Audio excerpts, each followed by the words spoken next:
Are you a sufferer of long COVID or vaccine reaction and experiencing huge consequences on your sleep?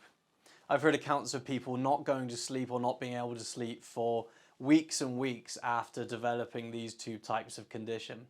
Now in this video today, we're going to help to explain why that may be and what is going on in the body which has deprived you so much of sleep.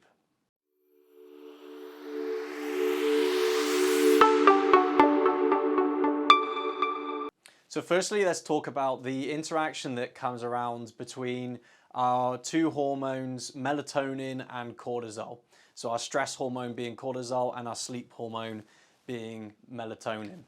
So what happens is typically first thing in the morning for us, our cortisol is quite high and our melatonin is low. So within the first sort of 30 minutes after waking, our cortisol peaks, because that's when we want to wake up and be alert and ready for the day.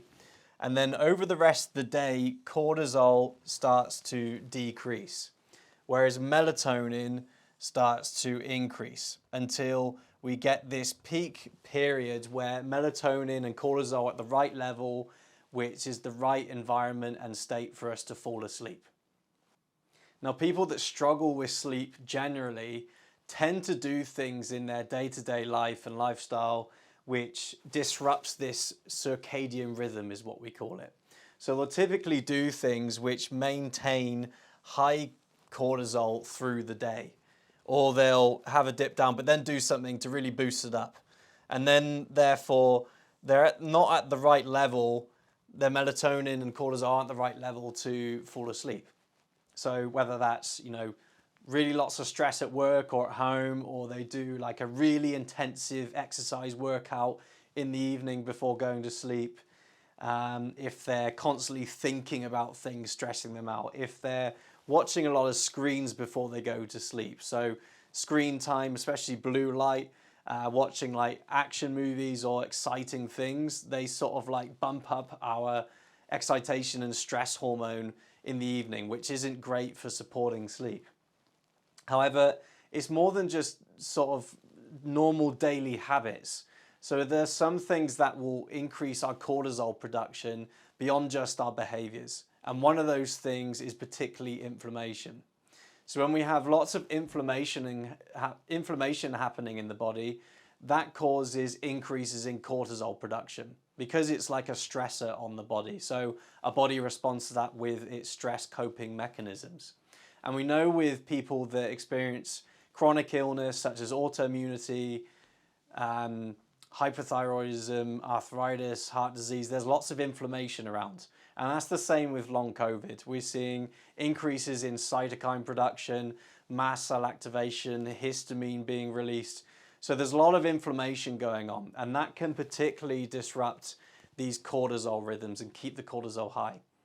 What we know actually from our adrenals, which are basically the two glands that sit on top of our kidneys and produce cortisol, is that they actually have a receptor for interleukin 6, which is a type of pro-inflammatory cytokine.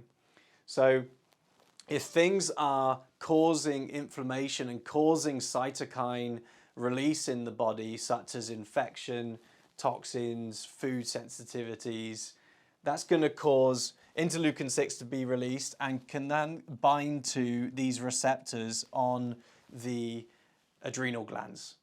Now, this is our body's actual purposeful function to try and maintain some sort of balance or homeostasis in the body. Because what we know about cortisol, it actually suppresses our immune system. So we have receptors on our adrenal glands to receive input from a cytokine, from interleukin 6, from inflammation, and that starts to produce more cortisol. So if something's causing a lot of inflammation in the body, our adrenals will pick that up and start producing cortisol to try and balance that out and try and control the levels of inflammation happening in an attempt to maintain that balance.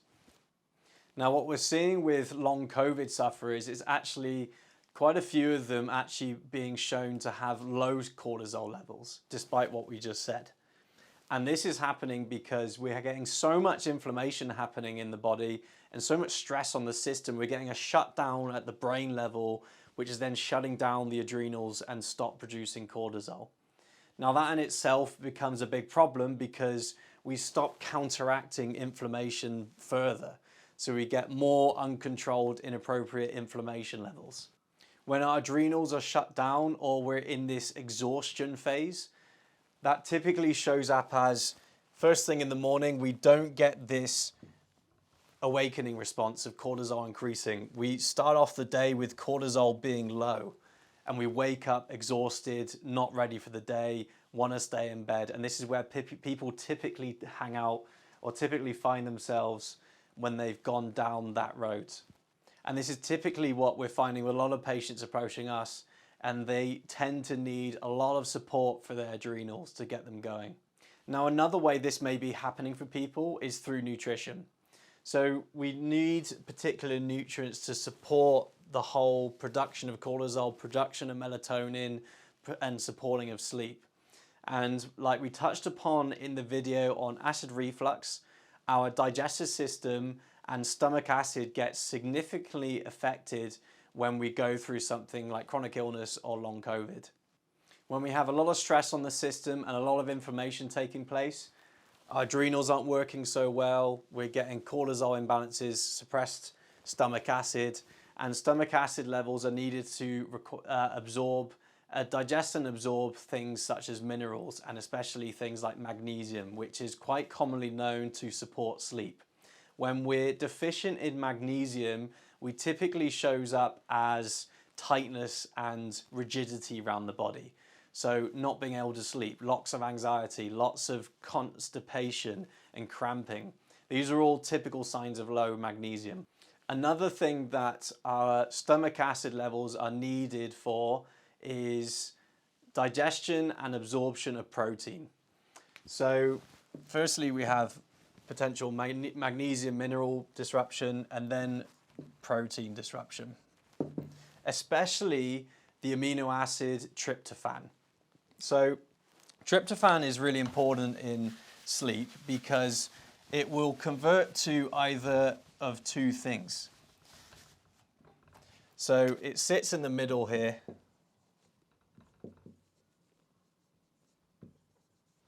And either in normal circumstances, it will convert to our happy chemical, our happy hormone, serotonin. And then from there, through a few steps, it can go to melatonin and produce our sleep hormone. Now, when we have a lot of stress and a lot of inflammation around, what we actually see is tryptophan not going down this way, but actually converting what we call the kynurenine pathway. Now from kynurenine, we can either get a conversion to kynurenate, which is what we call an NMDA antagonist, and it serves as a more protective measure for the brain. So when we see kynurenate being quite high, it's sort of an indicator the brain needs more protection from something.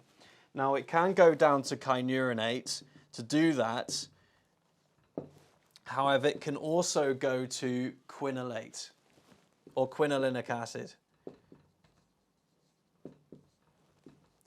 And instead of being an NMDA antagonist, this one is an agonist. So that essentially supports and perpetuates more neuroexcitation in the brain from the binding of glutamate to these receptors. So when we start to get down this process, we start to get more neuroexcitation.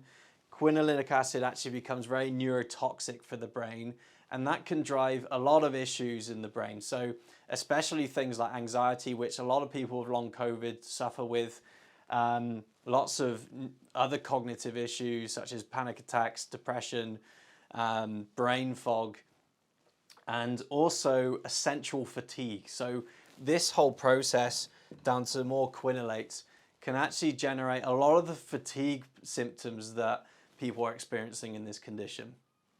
So when we have more inflammation and more stress, we get more conversion away from melatonin and more down into this pro-inflammatory neuroexcitatory pathway, which is going to keep us high alert, anxious, and obviously not sleeping. So what can you do if you are stuck in this pattern of no sleep in long COVID or vaccine reaction? I tell you from working with these types of people, the first thing you need to do is at a brain level, get into a calm state. And it's difficult to do because you're really in a hole of a lot of anxiety and frustration and just lack of uncertainty of what's going on, which is not a safe place to be. But if you can get yourself more relaxed, whether that's through meditation, doing parasympathetic activity, just getting out into nature, breath work and breathing, just calming down the brain is a start, and just getting control. Once you have a bit more clarity of mind, you can really start to think clearly about, okay, what do I need to do to get myself back on track? So a few things you can do. Now the first, obviously the most common thing people will do immediately when they're lacking sleep is they need more melatonin. They'll start buying melatonin on the internet, supplementing melatonin. But the problem is, you haven't fixed this pattern of physiology going on here. You haven't fixed the inflammation driving this whole process, which is also driving adrenal dysfunction. So it's really a very superficial plaster on a bigger issue. So once you've calmed things down, your main challenge is to really address the inflammation. It's the inflammation which is driving the adrenal dysfunction, shutting down at the brain level, shutting down the cortisol production. The inflammation and stress as part of that is shutting down our body's ability to digest and absorb nutrients. So you have to go after the inflammation. And that often involves working with someone to identify what things are perpetuating that, because it's more than the acute infection that happens and the initial vaccine administration. Those are one-off events. So you need to find out what's actually also contributing to this, which there are often factors. Aside from that, you can also do some things nutritionally to support sleep. So magnesium, quite commonly known to calm down the brain, can have quite calming effects, especially magnesium threonate. So magnesium threonate has been the only magnesium to be shown to actually be able to cross the blood-brain barrier and exert effects in the brain itself. And that in itself can actually help to mitigate some of the neuroexcitatory effects happening through this process. But other magnesiums will help as well. Despite not being able to get into the brain, they can still have secondary effects which do support sleep. Thirdly, you just want to have all the basics in place. So all the standard things we should be doing to support an adequate night's sleep. Really winding down the evening, using herbal teas, adaptogenic teas, calming teas that will help support sleep, no screens, not looking at your phone, watching entertaining movies just before you sleep, dim the lights, turn off the Wi-Fi, all these just basic things just to try and help to bring down the system and calm things down.